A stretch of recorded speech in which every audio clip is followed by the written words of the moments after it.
ஜீவன் முக்தனது சித்தம் அச்சலம் என்று யோகம் வசிஷ்டத்திலே கூறப்பட்டிருக்கிறது அல்லவா.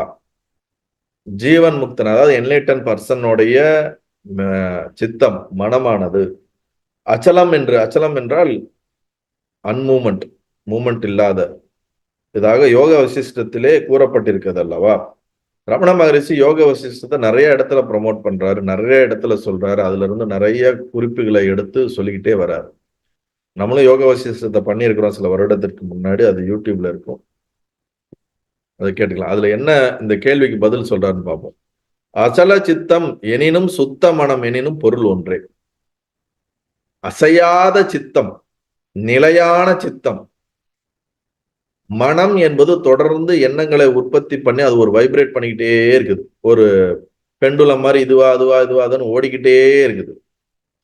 ஆனா ஞானிகளுடைய சித்தமானது இந்த மாதிரி ஒரு தேவையற்ற ஒரு விஷயங்கள்ல மாறி மாறி மாறி போகாமல் சுத்த மனமாக இருக்கிறது அப்படின்னு சொல்றார்.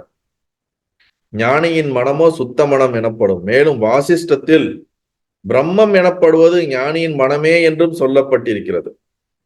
வாசிஷ்டத்துல பல அந்த சூத்திரங்கள்ல எக்ஸ்பிளைன் பண்றதுல ஒரு இடத்துல பிரம்மம் என்பது ஞானியோட மனமும் ஒண்ணுதாங்கிற வரை சொல்லப்பட்டிருக்கு. அதுதான் இங்க சொல்லிட்டு, பாமரனிடம் தேகாகாரமாய் விஷயாகாரமாய் இயங்கிக் கொண்டிருக்கும் மனம் ஞானியிடம் சுத்த பிரம்மாகாரமாகவே இருக்கின்றது.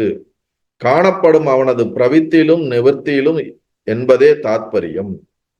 அதாவது தேகத்தை நான் என்று கருதக்கூடிய ஒரு அஞ்ஞானி, ஒரு சாதாரண பாமரனுடைய மனமானது சுத்த மனம் கிடையாது. அது பிரம்மாகாரமாக இருக்க முடியாது. ஞானியோட மனம் பிரம்மத்திலே எஸ்டாப்ளிஷ் ஆயிருக்கனால அந்த மனமும் பிரம்மாகாரமாக தான் இருக்குது.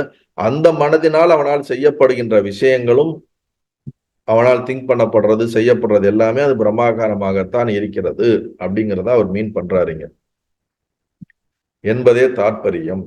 நல்லது.